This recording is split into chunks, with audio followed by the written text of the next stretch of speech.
인간 사회에서 가장 기본적이면서도 끈끈한 공동체는 누가 뭐래도 가족이다. 가족은 부부와 그 자녀를 중심으로 직계관계로 뻗어나가는데 일반적으로 촌수가 가까울수록 유전적, 사회적 관계성과 친밀도가 높다. 그래서 부모와 자녀는 혈연적으로 가장 가까운 1촌이며 형제자매가 2촌, 부모님의 형제가 3촌, 그 자녀는 4촌으로 확장된다. 특히 동양사회는 가족을 중심으로 한 공동체를 매우 중요하게 여긴다. 그래서 서양과는 다르게 각 촌수에 따른 호칭도 별도로 존재한다. 외국인이 한국 사회에 대해 가장 적응하고 이해하기 어려워하는 단어와 명칭도 가계도이다.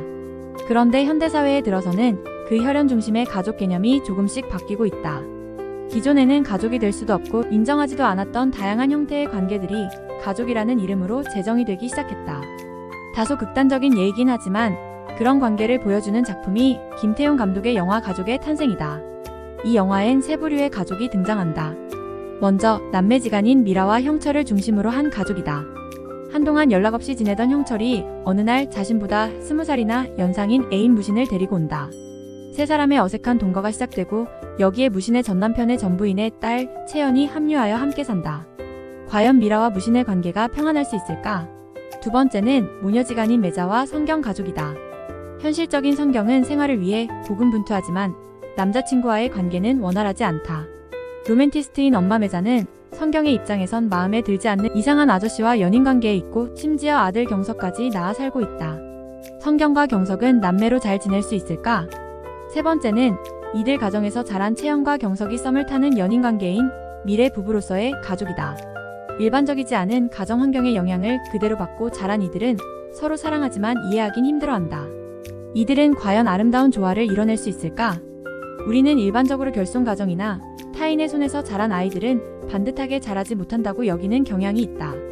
하지만 순혈 부모 밑에서 자랐다고 해서 그 아이가 반드시 훌륭하게 자라는 것도 아니다.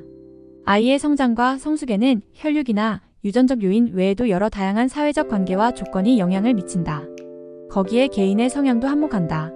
그러고 보면 각 개체로서의 인간은 홀로 생활하지 못하는 존재이며 그래서 사회를 이루며 산다. 이는 인간과 이들의 모임인 사회를 좀 더 복합적이고 거시적인 차원에서 이해해야 하는 이유가 된다.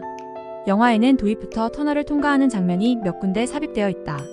터널 안은 어둡지만 그곳을 통과한 후엔 밝고 신나는 무언가 마법 같은 세계가 펼쳐진다. 각 개인으로서의 인간과 공동체도 마찬가지다. 때로 터널과 같은 힘들고 외로운 과정에 처하기도 하지만 그것을 버텨내면 새로운 관계와 세상에 다다를 수 있다. 이전과는 다른 모습을 상대방에게서 발견할 수도 있다. 어쩌면 그렇게 알아가는 과정에서 정과 신뢰와 사랑이 싹트는 건지도 모른다. 부부가 그렇다. 혈육으로만 따지면 부부는 무촌이다. 아무런 혈연적 연결이 없다.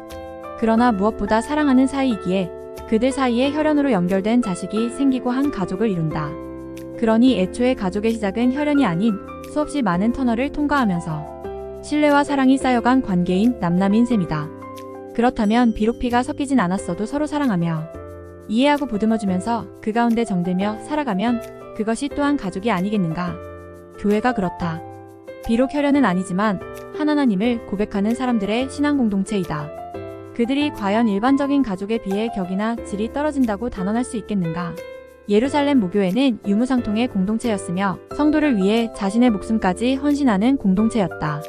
때로는 폭력과 강압, 갈등에 휩싸여 분노로 점철된 혈연의 가족보다 신앙 안에서 사랑하는 교회 공동체가 오히려 더 귀하고 진실한 가족의 본질적인 모습으로 다가오기도 한다. 그게 또 하나님 나라 공동체의 진정한 지향점이 아니겠는가. 5월엔 가족과 관계된 날들이 많다.